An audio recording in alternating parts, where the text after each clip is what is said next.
The absolute hardest part of becoming a content creator is the getting started. You have a ton of people out there who will tell you, just do it, just press record, just get started. But the reality is, if it was that simple, we would already be doing it. It's much, much deeper than that. It comes down to three symptoms of why people struggle to get started. So the big question is this: how do small content creators like us, who's working 40 to 60 hours a week with their family, get a competitive edge and become full-time content creators, starting with no social media following, email list with limited resources? This is the question, and this channel will give you the answers. My name is Will. Welcome to Will Talk Tech. Let's talk about it. As far back as I can remember, honestly, since I got my very first Walkman, I've always been into electronics. And when I got my first HP laptop, it was like a 17-inch screen. It was when those was all the rave. Ever since then, I've been into technology. I've always had a laptop, a tablet, or some type of electronic device in my hand. So it's no secret that I should have been created a tech channel a long time ago. But the problem is I was stuck because of symptom number one. Now, symptom number one was honestly lack of confidence. And what built my lack of confidence higher and higher and higher was I was binge watching YouTube channels, tech channels, all the tech people that you know and love. I was binge watching them. And then I was asking myself, okay, well, how can you create content as good as theirs? Or how can you be better than them? Or how can you even compete? You're by yourself. You're a solo content creator. You don't have a limited budget. You can't go out and buy the latest, greatest tech every time it come out. They have teams of editors. So how are you able to compete? Why would somebody watch your video or listen to your podcast or read your blog post over the people who are already doing it and already proven to be good at it? This is the number one thing that held me back for a very long time. And honestly, the reason why I was able to get over it and get unstuck and actually create this channel is 120% counterintuitive. But I'm going to share that with you a little bit later on. But first, we have to talk about symptom number two, because honestly, this one is, frustrating. Each and every single time I sat down to think about how I wanted to start my tech channel, I got smacked in the face with symptom number two, which is overwhelm. Now, here's what I didn't understand at the time. Here's what I used to do. I would sit down, I would go from A to Z on everything that I wanted to know about tech channels. Meaning, if I watched a video that said, hey, you need to have this camera, this microphone, this software before you do this. This is how you phrase or structure your videos. I would learn all of that stuff, write it down, put it into the plan. And then when I got to the plan, I would say, okay, now how do I execute on all of this stuff? And this right here is the number one reason why most people are overwhelmed. 9 times out of 10, if a person is overwhelmed, it's for one or two reasons. The first reason is they're asking themselves unfair questions, meaning that if you're asking yourself, if you're doing what I was doing, where you're trying to plan out the whole thing, that's a fool's game. Like, seriously, that is a road for frustration and being stuck and overwhelmed all day, every day. What you want to do is you want to start with, instead of asking yourself how you going to do all this stuff, because it's impossible for you to know that. For example, when I started this channel, I knew I wanted to do unboxings, and I got a whole slew of products out there that I haven't unboxed yet just because I understand what I'm telling you right now. When I first started doing unboxings, I realized two things. One, I suck at it, and two, I did not like it. And the third one is the YouTubers that make unboxings look cool and easy. That's a skill they learned. That's not something they had developed overnight or something they just magically had. No, when you're reviewing a product, knowing how to showcase the product, knowing what to talk about with the product, knowing what the viewer wants to know about that product, all of that stuff is learned skills. But at the time, I didn't know that. So when I sat down and done my first unboxing, it was very, very discouraging.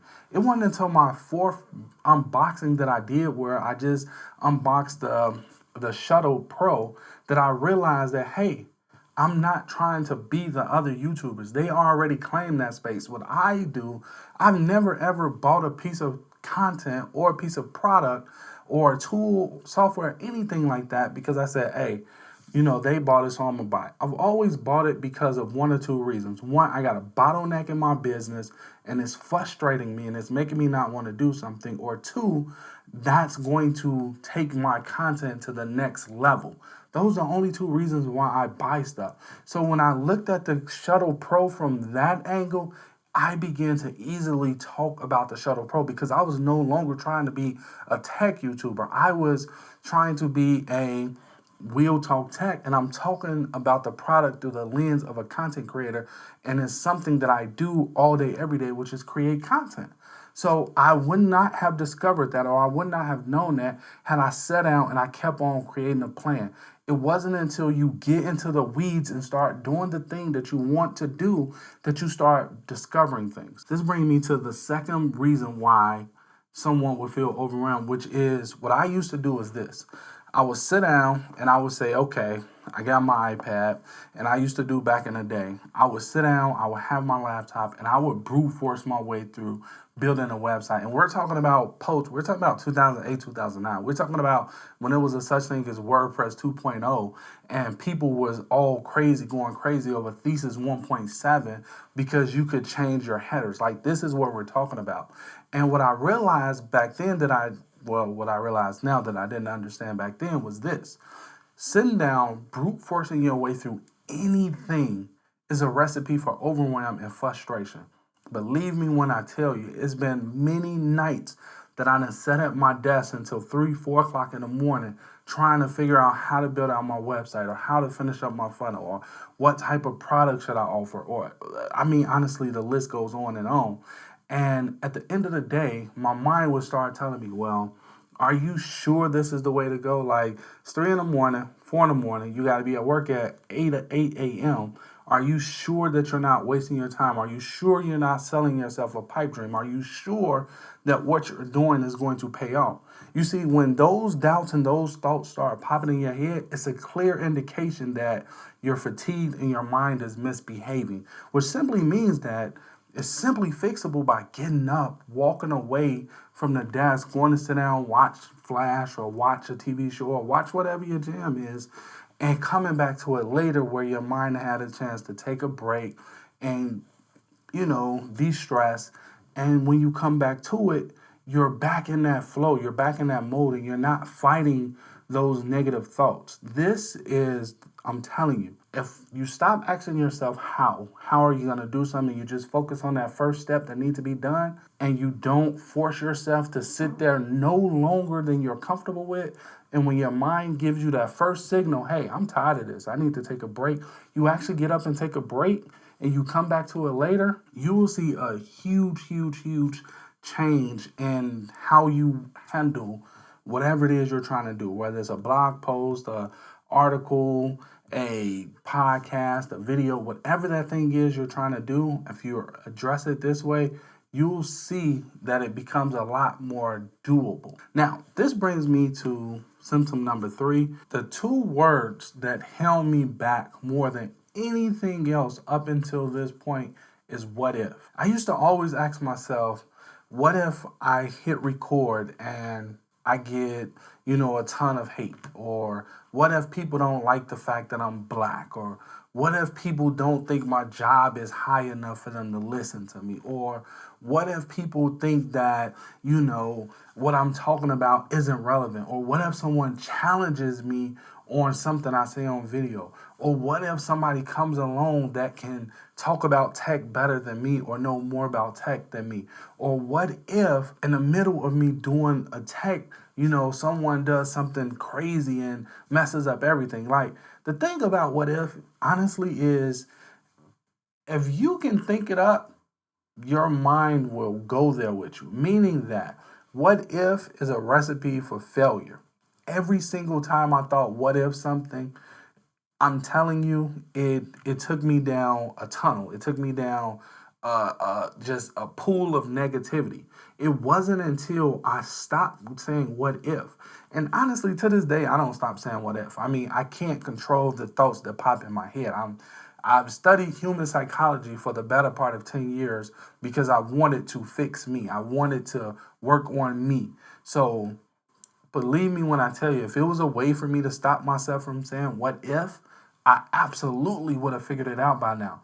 But instead of stopping myself from saying what if, what I've learned to do is I've learned to see whatever it is pop up. Meaning that when I say, for example, if I say, what if my camera breaks in the middle of a live stream?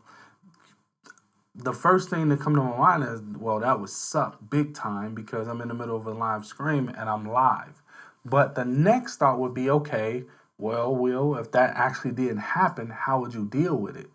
And then I would go into how I would handle that problem or how I would handle that thing if that actually popped up on me. And when I tell you I've went through so many scenarios in my head to the point that if something popped up on me at this point, I would honestly be cool because I done played it out so many different ways in my head to the point where I've inoculated myself from the what if. Meaning that if every single time something negative pop up in your head and you say, but what if this, what if that? Guess what? If you ask yourself a better question, which is, what would I do if that actually did happen? Your mind would start giving you the answers and you would be more likely able to handle that thing, meaning you're building your confidence. Me saying what if and answering that question, all that did was build my confidence to show me, hey, I got what it takes to build a tech channel. No, it's not going to be easy, but I got what it takes to build a tech channel. Now that you know the 3 symptoms, this brings me to how did I create this tech channel? How did I get to the point where you see me at right now, sitting down, talking to you on camera about how to become a content creator? It's really simple, to be honest with you. I did something that was counterintuitive. It's actually a psychology principle if you really want to go deep with it, but we're not going to go that deep because I understand this is for content creation. But here's what I did. I manipulated myself. And the way I did that was I've learned a long time ago that if I trick myself into doing, I could trick myself into doing something, but I can't just flat out and go do it. Like, for example, the very first time I tried Ubering, me putting somebody in my car was a non-starter. Somebody I don't know, going in neighborhoods I'm not familiar with, all that was a non-starter. But what I did was I got in my car and I said, you know what? I'm just going to drive around and see if the app beat. So I got in the car, drove around. I was like, you know what? I'm going to turn on the app. If it beep, we'll see. If it don't, then I try it. I turned on the app. And once I turned on the app, it beep. I was like, you know what? I'm just going to go over here and see. I'm just going to go see.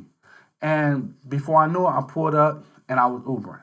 Same thing happened with me and this channel. The very first video that I ever created was about tech, was maybe a solid 3-4 months ago, maybe 5 at this point. I created a video about this iPad on why you should buy one, rather why I bought one. And the cool thing about it is when I created that video, I was like, I really don't want to talk about tech because I got all these limiting beliefs and I got all this stuff going on in my head. I'm like, I can't compete with them. But I was like, you know what? What if I just create the video, but I don't post it? I was like, okay, cool. I could do that.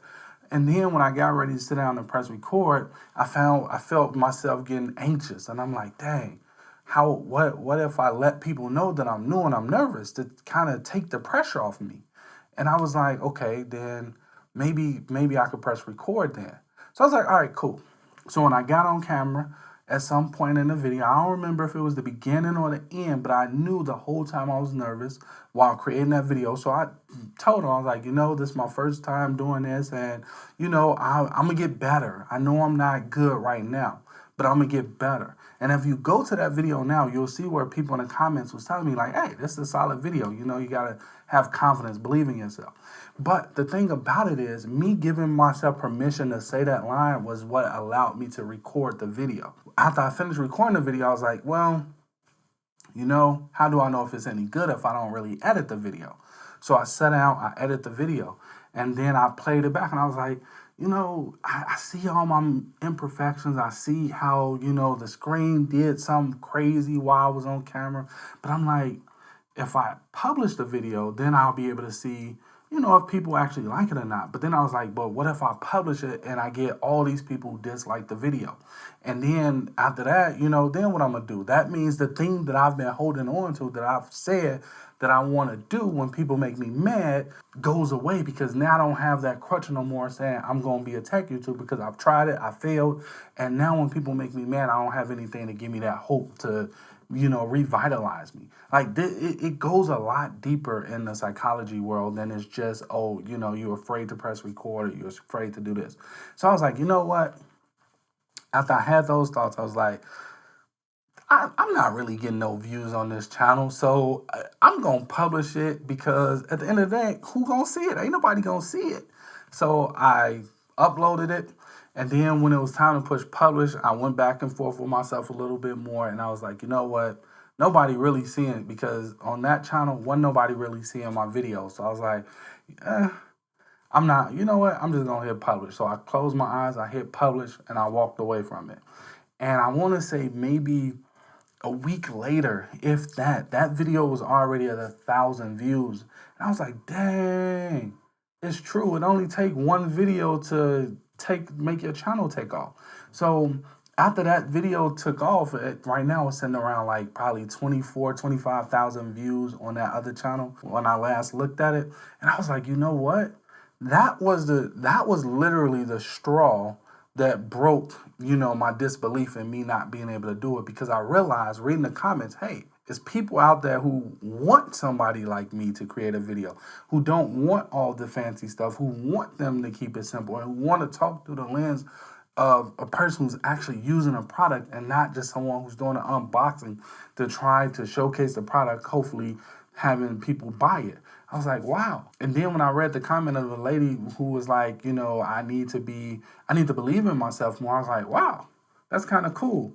But me understanding that, the fact that I was able to say that line of I'll get better, I know this kind of sucked, was what allowed me to press record to start it. And because I was able to, record that video and get it out, even though that one video was like 10 years in the making, before I took 10 years to build up the confidence to do that first video, this is how I did it.